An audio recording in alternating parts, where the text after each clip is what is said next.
J'ai entendu deux choses qui ont vraiment attiré mon attention. D'accord. Juriste, danseuse, De de formation. formation. Oui, oui, oui. Il faut Tu n'exerces préciser. pas? Je n'exerce plus Ah depuis un ouais? moment, oui. Je Je... n'exerce plus depuis. J'ai été en Côte d'Ivoire après mon diplôme en 2016. J'ai exercé en cabinet en tant que stagiaire et chaque fois, en fait, c'était voilà, la stagiaire. Et au moment où il fallait soit aller à un autre niveau, il y avait un souci d'éthique et de moralité vis-à-vis de mon activité secondaire qui était la danse, Mhm, etc. Pour finir, je me suis résolue à la danse et à l'entrepreneuriat, enfin dans la beauté. mhm. Et en ce qui concerne le droit, non, il n'est pas abandonné. C'est juste que pour l'instant, je reste juriste de formation. Le temps de continuer le tralala et puis demain être juriste au niveau des artistes. Voilà. Ah ben c'est super. Ouais.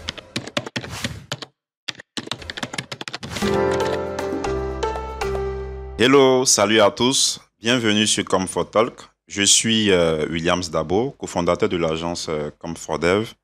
Nous aidons les entreprises à optimiser leur présence en ligne pour toucher le maximum de prospects dans le but de les convertir en clients. Les outils qu'on utilise essentiellement sont la création de sites web, la création de supports vidéo, et le web marketing. On a également une banque d'images qui s'appelle Joluxi et un assistant basé sur l'intelligence artificielle appelé Comfort Chat. Aujourd'hui, j'ai le plaisir de recevoir une grande dame, une artiste, qui a un parcours inspirant, atypique et qui est très polyvalente. J'ai nommé Lily Olomide. Hey, c'est moi. Merci beaucoup, William. C'est très gentil d'entendre tout ça. C'est un honneur pour moi, en tout cas, d'être là avec cette agence. Et j'aime beaucoup ce que vous faites. Honnêtement, j'apprécie les motivations, le contenu. Ça nous aide beaucoup. Ah, Ouais, c'est super de l'entendre. ouais. Beaucoup d'émotions, hein. Comment ça? Alors, Ouais. présente-toi pour les personnes qui ne te connaissent pas. Artistiquement ou civilement? Après, ça dépend. Un peu de tout. Ok, Un cocktail. on va y aller. Alors, je suis Lydia Zoro à l'état civil et Lily Olomide artistiquement. Donc, on va certainement parler de quoi Ah, ce que de tu fais, Fujitsu. voilà. Mhm. Ok, je suis fondatrice de Lily Olomide Agency, qui est une agence de prestations artistiques diverses, donc qui dépasse même la danse. Je suis également fondatrice de Jaguar Dancers, donc une compagnie qui est dans sa 11e année de danse urbaine, typiquement féminin. Et je suis vice-présidente de la Fédération ivoirienne de danse accordance. Je suis juriste de formation. Je pense qu'on va savoir le reste au fur et à mesure. C'est bon. Parce que Waouh, sinon, on va passer beaucoup de temps. waouh, c'est exceptionnel. Euh, j'ai entendu deux choses qui ont vraiment attiré mon attention. D'accord. Juriste, danseuse, De de formation. formation. Oui, oui, oui. Il faut Tu n'exerces préciser. pas? Je n'exerce plus Ah depuis un ouais? moment, oui. Je Je... n'exerce plus depuis. J'ai été en Côte d'Ivoire après mon diplôme en 2016. J'ai exercé en cabinet en tant que stagiaire et chaque fois, en fait, c'était voilà, la stagiaire. Et au moment où il fallait soit aller à un autre niveau, il y avait un souci d'éthique et de moralité vis-à-vis de mon activité secondaire qui était la danse, Mhm, etc. Pour finir, je me suis résolue à la danse et à l'entrepreneuriat, enfin dans la beauté. mhm. Et en ce qui concerne le droit, non, il n'est pas abandonné. C'est juste que pour l'instant, je reste juriste de formation. Le temps de continuer le tralala et puis demain être juriste au niveau des artistes. Voilà. Ah ben c'est super, Ouais, c'est merci. super. Mais quel a été le choc? Parce que j'estime qu'il y a eu forcément un choc au niveau des parents, des proches et autres, par rapport Mais, à ce choix-là. mais non, il n'y a pas eu de choc parce que comme je vous l'ai dit tout à l'heure, je suis en phase de faire un master en droit de la propriété intellectuelle. Donc il n'y a pas de Ok, choc parce qu'on n'a pas abandonné en fait. d'accord. On essaie juste de joindre l'utile à l'agréable. Mhm, Parce que voilà, on parle de danse, etc. Et on sait que ce milieu-là, juridiquement parlant, n'est pas très installé. mhm. Voilà, beaucoup de problèmes d'informalité, tout ça. Donc, je me dis que en faisant ça, voilà, comme j'ai dit tout à l'heure, on joint l'utile à l'agréable, donc j'ai pas abandonné. Et mes parents, honnêtement, au départ, c'est dit vers troisième seconde, c'était un petit problème, mais ils l'ont bien pris quand même avec beaucoup de bénédictions. J'ai l'habitude de le dire. Ma mère, elle louait des bacas pour aller me soutenir dans les compétitions. Donc, les parents, le papa aussi, il essaie de bouder un peu jusqu'à ce qu'on ait su qu'il était danseur dans le temps. Donc, tu vois que tout le monde se rallie. Et honnêtement, c'est avec beaucoup de fierté que ma famille m'accueille. Ils apprécient, quoi. Donc, il n'y a pas vraiment eu de choc à ce niveau-là. Par contre, vous savez, il y a des gens, des tontons, pas tout là, des tontines. Non, après, ils s'inquiètent et tout parce qu'on sait que voilà, c'est peut-être un peu compliqué pour les artistes en Côte d'Ivoire. Donc, ils aiment bien dire, ah, mais qu'est-ce qui s'est passé? Donc, tu danses seulement, etc. Mais tu sais, au final, quand on voit la position que tu prends et quand on voit ta vision, on la voit se matérialiser, vraiment la fierté s'éparpille et puis tout le monde est content. Ok.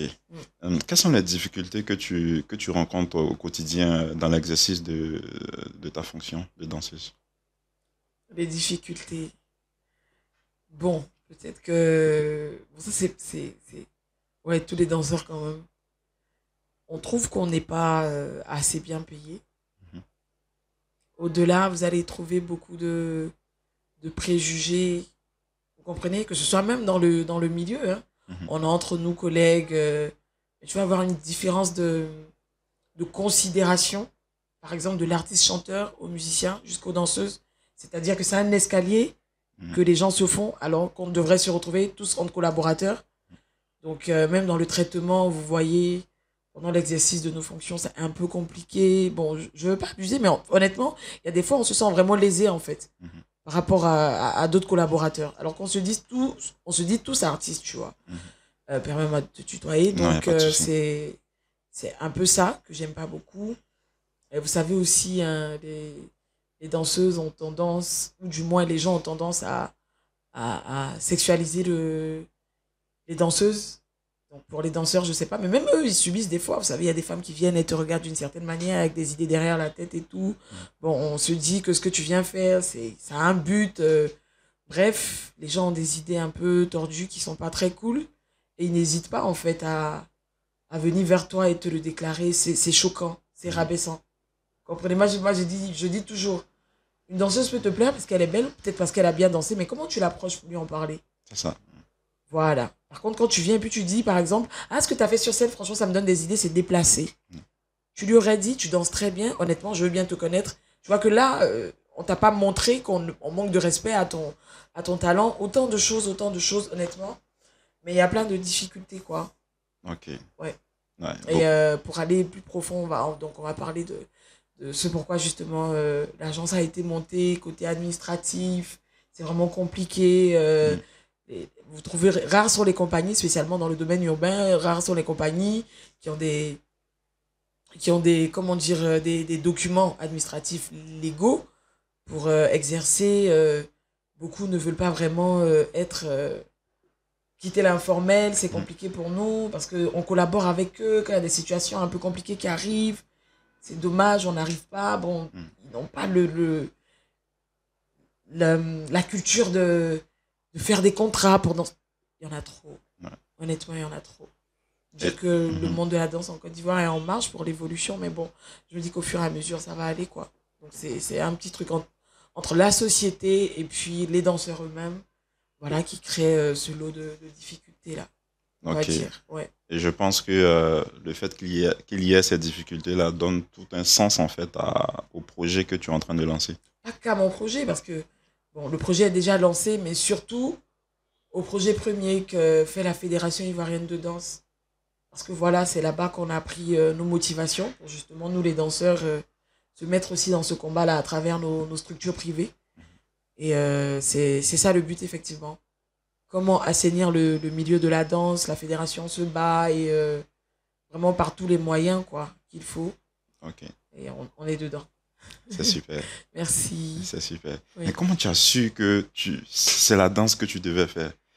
On a vu des enfants utiliser des jouets, souvent c'est la balle de football, Oui. On voit l'enfant jouer beaucoup avec la balle. Et toi, qu'est-ce qui a été l'élément qui a déclenché cette passion-là? Ah, oui. Euh, 97, Ultimatum, Loi, les deux albums de Koffi Olomide. Ok. Mon père, il avait des cassettes vidéo. Vous savez, dans le temps, là, c'était comme ça, carré, comme ça.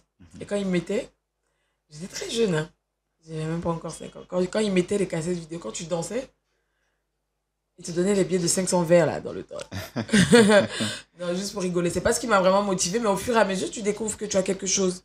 Et tous tes proches, quand il y a des kermesses, on t'appelle pour danser. Mhm. Bon, tu vois que naturellement, Dieu dispose les choses. Et je pense qu'on va pas passer par 1000 chemins pour te dire si c'est ce que tu dois faire, si c'est ce que tu dois faire. Moi, j'ai essayé de suivre les deux choses que j'aime beaucoup. Donc, côté droit, et puis également ce que je fais, donc au niveau artistique. Et quand tu vois, en fait, où Dieu t'emmène, voilà, dans ce domaine-là, quand tout le monde te requiert quand même, ça veut dire que tu as ta place là. Voilà, donc c'est comme ça que moi, je fais que suivre, hein, mon instinct. Et je suis au fur et à mesure. Donc, il n'y a pas. Bon, qu'il y ait eu un déclic, waouh, honnêtement, je suivais seulement. J'ai une compétition, j'y vais. Je réunis les filles. Il y a peut-être eu un déclic pour que je le fasse de manière professionnelle avec ma team. Mais dire qu'est-ce qui m'a fait choisir de danser, j'ai suivi. C'était au feeling, en Ok, je fait. vois. Yeah. Tu es une véritable star, hein. Ah On ouais? te voit partout à la Ah ouais. télé, on t'entend à la radio et tout ça. Non, arrête. Quel est ton meilleur souvenir de tout ce que tu as eu à faire? Ah, c'est grand ça, comme mon meilleur souvenir. Quoi, côté spectacle, côté Spectacle, expérience. clip, expérience. Hmm, mon meilleur souvenir. Bon, ok. Lily Olomide, j'aime beaucoup Koffi Olomide. Ah, J'aime beaucoup Koffi Olomide, c'est pour ça qu'on m'appelle Lily Olomide. Moi et la musique congolaise, c'est vraiment quelque chose de fort. Et j'ai eu la chance, grâce à Dieu et à Tiger Bronze, le réalisateur, de collaborer avec Koffi Olomide. Donc, dans ah, son clip Hommage à Ahmed Bakayoko, c'était waouh. J'étais comme une petite fille, je parlais pas. Mais c'était une grande expérience. Et en décembre 2022 également, aux côtés de Fally Ipupa, pour son concert à Abidjan, au hmm. Sofitel, j'ai fait partie de l'équipe des danseurs urbains qu'il a pris donc en Côte d'Ivoire. Et voilà, ça pour moi, c'est quelque chose de waouh. Comment naît le groupe? Je vois J'ai- que vous êtes un groupe de filles, Oui, vous êtes beaucoup de filles, oui. et on sait que c'est pas de base en fait, c'est difficile de collaborer Mhm, avec quand on est plusieurs dans un groupe. mhm. À plus forte raison les filles. Bon, je suis pas féministe, hein, mais bon. Au contraire, je suis hyper féministe. Mais souvent c'est Alors, très difficile de c'est collaborer. Donc, c'est mhm, incroyablement difficile. Écoute, tu as toutes les raisons mhm, de le dire. Toutes les relations sont quelque peu compliquées, mais c'est avec la volonté qu'on arrive, n'est-ce pas, ok, à arriver à bout de ce qu'on veut. Donc 2012, je danse depuis toujours, comme je l'ai dit, 2012. Il y a le groupe TNT, ok, voilà, qui étaient de grands chorégraphes, qui le sont toujours d'ailleurs. Vu que je travaillais avec eux quand j'étais plus jeune, et ils m'ont dit, Lydia, il faut qu'on fasse une hmm, compétition. Urban Battle, réunit des filles. Donc je réunis des amis qui aiment danser et hmm, qui vont à l'école comme moi. Parce que j'essaie quand même de trouver un point commun, de sorte qu'on aille toutes sur la même longueur d'onde, tous avec eux, TNT. Et puis c'est comme ça que après la compétition, on sort deuxième. Franchement, tout le monde hmm. apprécie. Tout le monde se dit, waouh, ouais, sortent d'où c'est. Donc, juste après, je fais une AG, donc une assemblée générale, et puis je dis, les filles, franchement, c'était bien. Est-ce qu'on va pas continuer sur cette lancée, sur conseil de ma grande sœur, Nadine? Et elle m'a dit, franchement, ça va faire un carton. Que des femmes, vous avez vu comment vous êtes arrivés. Et on était en compétition avec des stagiaires de l'INSAC, des danseurs de Aïcha Koné. Mais attends, on avait quel niveau? Mais tu as senti la détermination, la volonté des filles. Et on avait ce petit truc-là, tu sais, dans la danse urbaine, Hmm. hip-hop, R&B, machin. C'était pas trop, on n'était pas beaucoup. Donc, dès qu'on les a épatés, je dis non, on les épate à vie, là. Et elles ont adhéré au projet, on s'est mis ensemble. Et puis, gloire à Dieu, nous sommes à la 6e génération de Jaguar Dancers. Oui, Bravo. merci. Le principe, tu viens, tu apprends, tu grandis, tu te développes professionnellement, tu laisses la place à une autre génération au fur et à mesure. Et là, on a la 6e génération depuis. En novembre, ça va faire 11 ans. Voilà. Waouh, c'est super, Merci. c'est super. Euh, comment se fait la communication de Lily Olomide et de Jaguar Dancer? On sait que les réseaux sociaux ont pris vraiment une place très importante dans notre façon de consommer, de communiquer. Comment s'organisent les différentes publications sur la page? Sans prétention aucune, honnêtement, les réseaux sociaux ont tellement aidé à la communication sur Jaguar Dancers. Ce qui est bien, c'est que dès le noyau qu'on était, il y avait des communicatrices, donc des filles qui ont... Bon, pas pour faire de la pub, il y en a une qui est employée dans une grande boîte de communication de Côte d'Ivoire. Il y en a une qui était directrice marketing dans une autre entreprise, etc. etc. Donc, elles savent l'importance, n'est-ce pas, du branding, de la pub, de comment se faire voir, etc. Aller vers les gens. Et les réseaux sociaux nous ont aidés dès le départ. Dès le départ, on a créé une page Facebook. C'était surtout là-bas, même une page YouTube qu'on n'a pas trop suivie. On était un peu à gauche, à droite. Mais au fur et à mesure, il fallait poster des photos, il fallait susciter l'intérêt donc des internautes, etc. Et vu que c'est nouveau, quand vous êtes beaucoup actif, ça attire. On sait que c'est vous. C'est ça. Voilà. Donc après, Baby Dance Battle, 2015, on tape encore plus, les sponsorings, etc. Les gens se disent, ah waouh, Instagram. Et c'est pas beaucoup, mais quand même, ça nous a valu d'avoir actuellement 95 000 followers sur Facebook. Malheureusement, on nous a piraté les comptes Insta et je sais pas si YouTube a disparu ou ça a été piraté. Bref, ça n'existe plus. Mais quand même, la communication, on la gère de par nous-mêmes. De par nous-mêmes, honnêtement. C'est dernièrement que j'ai décidé d'avoir un community manager donc qui va s'en occuper, tout ça, parce que j'arrive plus à gérer. Franchement, il faut qu'on se dise la vérité, entrepreneur, danseuse, machin, à gauche, à droite, c'est compliqué. Donc, j'ai décidé de confier la tâche. En plus, il s'y connaît mieux, j'estime. C'est son travail. Donc, il s'y connaît mieux pour mieux gérer les choses. Et puis voilà. Mais il n'y a vraiment pas longtemps. Ça fait à peine 3 semaines. Donc, c'est un peu comme ça qu'on gère la communication. Sinon, avant, c'était moi. Je filme, je prends, je poste. Je suis admin. J'ai une adjointe qui s'en occupe. Secrétaire à la com aussi. Donc, quand il y a des infos, on partage. Et puis voilà, c'est comme ça. Je vois. Est-ce qu'aujourd'hui, Jaguar Dancer, Lily Olomide pense à avoir, par exemple, un site web pour aller vers un autre cap ou c'est pas quelque chose qui est... On va dire que c'est Lily Olomide. Pourquoi? À cause de l'agence. Donc, Lily Olomide Agency, on vous fait de la formation. Donc, dans des événements privés, dans des événements publics, pour des cours de danse, des choses comme ça. On vous fait également des prestations, comme j'ai dit tout à l'heure, artistiques diverses. Donc, orchestre musicien, danse traditionnelle, danse urbaine également, des peintres. Mais vraiment tout le monde, on associe tout le monde, même le théâtre, etc. Tout ce qui vaut l'art de la scène, l'art vivant, Lily Olomide Agency s'en occupe donc. Oui, on vise d'avoir un site web, etc. On se dit juste qu'on va le faire au fur et à mesure parce que l'entreprise est juste naissante. Bientôt 1 an, en juillet, donc on y va mollo. Voilà.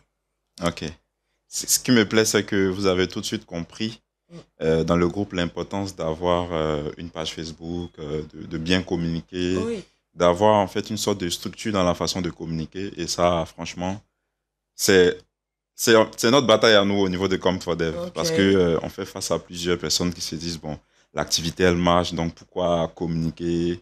Pourquoi faire de la publicité? Pourquoi travailler son image et tout? C'est hyper important. Ça nous a valu à un moment donné justement de descendre dans la... Comment je vais dire ça? On n'avait plus de contrat. Genre, oui, dans la vie d'un artiste, il y a toujours des saisons sèches, on va dire. Mais là, on sentait qu'il y avait un relâchement au niveau de la com. Parce que comme je dis, on ne peut pas tout gérer, répétition, machin. Donc, quand on a vu qu'il n'y avait pas des gens pour gérer ça, quand on se concentrait sur les contrats qui étaient déjà là, pendant ce temps, ça mourait sur les pages.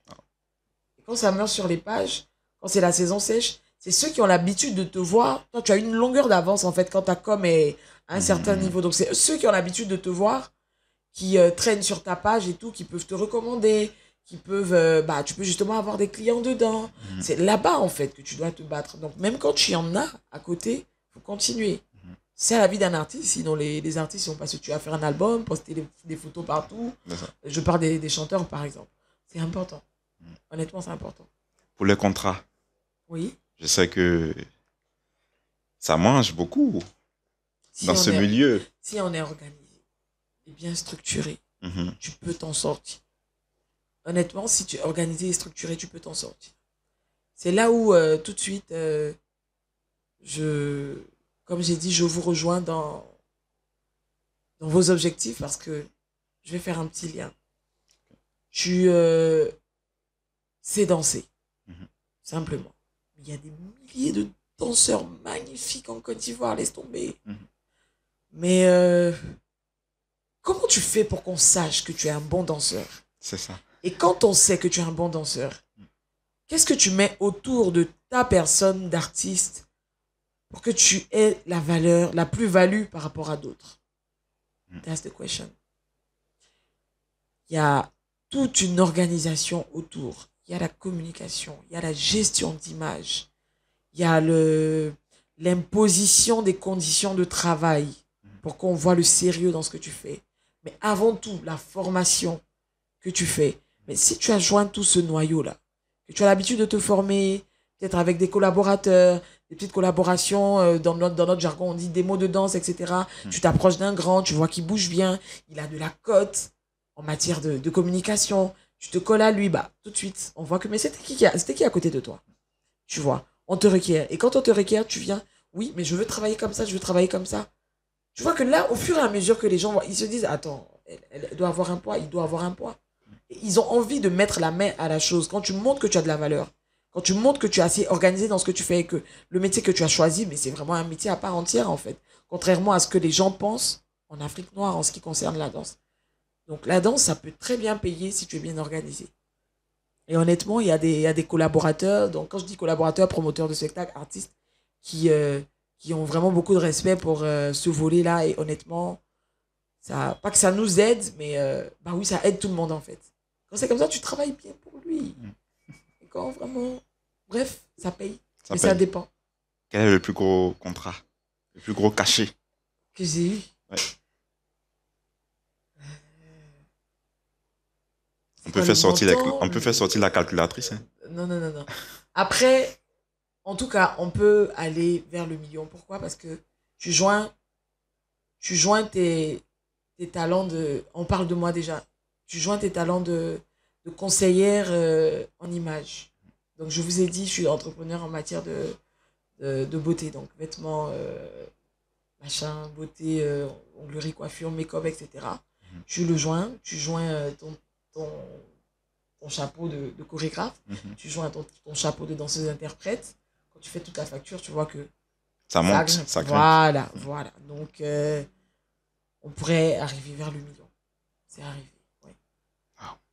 Mais quand c'est quand tu joins, quoi. Mhm. Sinon, en tant que danseuse, là, ils nous ont beaucoup maltraités. Ah On n'est pas ouais? encore arrivé là-bas. On n'est pas encore arrivé là-bas. Alors Lily, Oui, qu'est-ce que tu dirais à une personne qui veut suivre tes pas? il faudrait se renseigner sur mes pas avant de les suivre. Merci beaucoup, parce que déjà, ce serait un intérêt donc vis-à-vis de ma personne, mais chaque personne, pas que moi, chaque personne que vous trouverez inspirante, que vous voudriez suivre, il faut vraiment se rapprocher de cette personne-là et apprendre sur elle-même, sur ses combats personnels, émotionnels, professionnels, vraiment, comment elle a fait pour en arriver là. C'est important parce qu'il y a beaucoup de travail à faire. Mm. Il y a beaucoup de travail à faire, spécialement dans le domaine de la danse. Tous ceux que vous voyez qui ont ce niveau-là ont eu à beaucoup travailler sur eux-mêmes, sur leur image, sur leur savoir, leur, leur formation, comme je l'ai dit tout de suite, sur beaucoup de choses. Donc, technique marketing, etc. Donc, il faudrait s'armer de beaucoup d'amour, de passion. Oser, voilà, aller vers les gens, faire en tout cas tout pour arriver à ce niveau-là, que les gens vous voient, vous apprécient, joindre tout ce qu'il faut autour, n'est-ce pas, de ce que vous faites comme ça, tout ce qu'il faut de positif, de bien. Voilà, donc toute l'intégrité qu'il faut. Et puis vous allez voir que ça va aboutir. Vous pourrez dire, ah tiens, ça me plaît, voilà, maintenant je suis pas loin de Lily. Je suis même plus que Lily, ce qu'on vous souhaite. Quoi. Ok, c'est Voilà. super. Ton mot de fin, surtout axé sur l'importance de la communication quand on a une entreprise ou une personne qui désire avancer dans son business, se démarquer. Il est évident Il est évident, on le sait tous, peut-être qu'on veut négliger parce qu'on a peur d'investir dedans, mais il est évident que la communication est un point clé d'une bonne productivité, sinon d'une productivité dans une entreprise. Vraiment, tous les volets rejoignent la communication. Il faudrait en parler et insister pour que les gens sachent ce que vous faites, qu'ils voient et qu'ils viennent vers vous, qu'ils payent vos services. C'est simplement important. Donc, il faudrait que tout le monde prenne conscience et n'hésite pas en fait à s'investir dedans, sinon à investir dans la communication de sorte à pouvoir en tout cas arriver à un certain niveau, quoi. Parce que sinon, où est-ce que Comfort Dev me verrait pour m'inviter au Comfort Talk? Bah, il a dû avoir un peu de communication. C'est ça. Donc, voilà, il faut le faire. Et on vous dit merci, vu que c'est le mot de fin, de nous avoir suivis. Je passe donc la parole au présentateur. Merci à tous de nous avoir suivis. Ça a été vraiment un grand plaisir. On a pris beaucoup de goût à écouter Lily. Voilà, donc c'est vraiment une véritable masterclass. Elle a un parcours inspirant, beaucoup d'énergie, traversé beaucoup de difficultés, mais elle n'a pas lâché. Et je remercie Lily d'être venue. Voilà, donc je vous invite à vous abonner et à liker la publication, commenter, activer la cloche de notification parce que comme Photol vous promet toujours du lourd. Merci et à plus.